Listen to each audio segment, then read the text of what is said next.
بنی اسرائیل کے افراد کے قاتل کی توبہ کا بخاری و مسلم میں بنی اسرائیل کے ایک قاتل کا واقعہ نقل کیا گیا ہے۔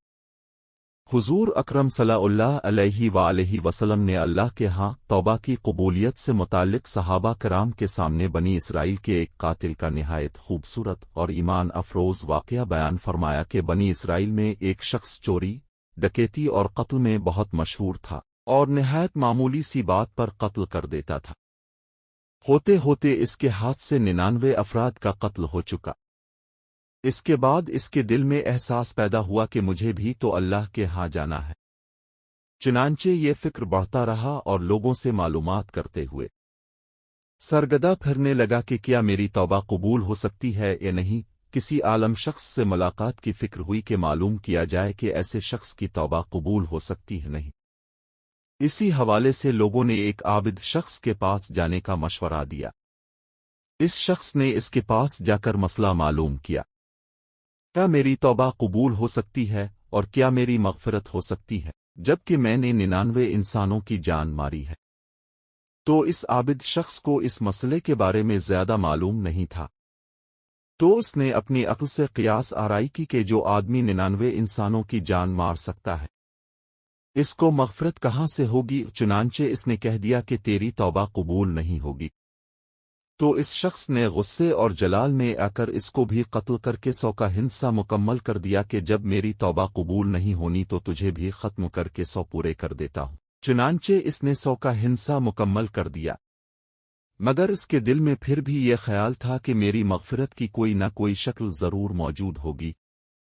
اس لیے اس نے لوگوں سے پھر معلومات کا سلسلہ جاری کر دیا کہ روئے زمین میں سب سے بڑا عالم کون ہے، وہی میرے مسئلے کا حل بتا سکتا ہے۔ آخر لوگوں نے اس کو بتلایا کہ فلاں جگہ ایک عالم رہتا ہے، اس سے جا کے معلوم کرو۔ چنانچہ اس نے اس عالم صاحب کے پاس جا کر اپنی زندگی کی ساری کارگزاری سنائی اور 100 آدمیوں کو کس طرح سے قتل کیا سارا کارنامہ سنا دیا۔ معلوم کیا کہ اب بتلائیے کہ میری توبہ قبول ہو سکتی ہے یا نہیں؟ کیا اللہ کے ہاں مجھ جیسے گناہگار کے لیے بھی مغفرت کا کوئی خانہ ہے؟ تو اس عالم صاحب کو چونکہ علم تھا تو اس نے بتلایا کہ تیرے گناہ معاف کرنے میں اللہ کے ہاں کوئی رکاوٹ نہیں۔ اللہ کی رحمت کا سمندر تجھ جیسے گناہگاروں کے گناہوں سے بہت بڑا اور بہت وسیع ہے۔ چنانچہ اس عالم صاحب نے اسے مشورہ دیا کہ تم فلاں جگہ سفر کر کے جا، وہاں کچھ اللہ کے بندے رہتے ہیں، ان کا مشغلہ صرف اللہ کی عبادت ہے، ان کے ساتھ مل کر اللہ کی عبادت کرو اور نادم ہو کر اپنے گناہوں کی معافی مانگو، انشاءاللہ تمہاری مغفرت ہو جائے گی۔ جب اس شخص نے آدھا راستہ طے کر لیا تو ملک الموت آ گئے۔ اب اس کی روح لے جانے کا مسئلہ کھڑا ہوا۔ آسمانوں سے رحمت کے فرشتے بھی آئے اور عذاب کے بھی۔ رحمت کے فرشتے کہنے لگے اس کی روح لے جانے کا حق ہم کو ہے، اس لیے کہ یہ سچے دل سے تائب ہو کر عبادت کے لیے جا رہا ہے۔ عذاب کے فرشتے کہنے لگے کہ اس کی روح لے جانے کا حق ہم کو ہے، اسی لیے کہ اس شخص نے کبھی کوئی نیکی کا کام ہی نہیں کیا۔ اسی دوران آسمانوں سے ایک فرشتہ آیا۔ بعض روایات سے معلوم ہوتا ہے کہ یہ آنے والا فرشتہ حضرت جبرائیل امین تھے۔ چنانچہ اس فرشتے نے تشریف لا کر ان دونوں طرح کے فرشتوں کے درمیان یہ فیصلہ کیا کہ دونوں طرف کی مسافت ناپ کر کے دیکھ لو، جہاں سے آ رہا ہے اس کی مسافت قریب ہے یا جہاں جا رہا ہے وہاں کی مسافت، لہذا جہاں کی مسافت قریب ہو اس شخص کو وہاں والوں میں شمار کر دیا جائے۔ چنانچہ دونوں طرف کی زمین ناپ کر دیکھی گئی تو جہاں جا رہا تھا وہاں کی مسافت جہاں سے آ رہا تھا اس کے مقابلے میں صرف ایک بالشت قریب ہے۔ چنانچہ فیصلہ ہوا کہ مقامی مسحت سے مقام عبادت صرف ایک بالشت قریب ہے، اسی لیے رحمت کے فرشتوں کو اس کو لے جانے کا حق حاصل ہوا۔ چنانچہ اللہ تعالیٰ کی طرف سے اس کی مغفرت کا اعلان ہو گیا۔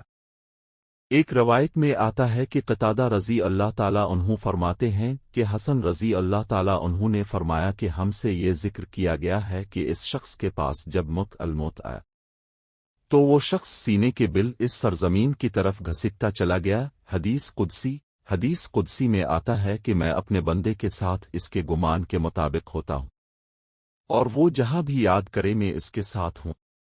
باخدا اللہ تعالیٰ اپنے بندے کی توبہ سے اس سے زیادہ خوش ہوتا ہے جتنی خوشی تم میں سے کسی ایسے شخص کو ہوتی ہے جس کا جانور بیابان میں گم ہو کر پھر اسے مل جائے، اور جو شخص ایک بالشت میری طرف آتا ہے میں ایک ہاتھ اس کے قریب ہو جاتا ہوں، اور جو شخص ایک ہاتھ میرے قریب آتا ہے میں اس کے ایک یعنی پھیلائے ہوئے دونوں ہاتھوں کے درمیان کی مسافت کے قریب جاتا ہوں، اور جب وہ میری طرف چل کر آتا ہے تو میں اس کی طرف دوڑ کر آتا ہوں۔ حاصل انسان جب بھی سچے دل کے ساتھ توبہ کرے گا تو اللہ تعالیٰ ضرور قبول فرمائے گا انشاءاللہ۔ یہ واقعہ خصوصاً ان حضرات کے لیے حوصلہ افزائی اور معاونت کا سبب ہے جو کہ بڑے بڑے گناہ کر کے اب مایوسی کی زندگی گزار رہے ہیں، کیونکہ شیطان انہیں مایوس کرتا ہے۔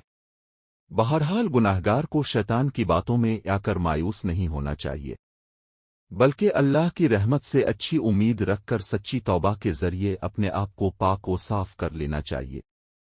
اللہ تعالی ہم سب کو عمل کرنے کی توفیق عطا فرمائے، آمین۔ ملتے ہیں اگلی ویڈیو میں، تب تک کے لیے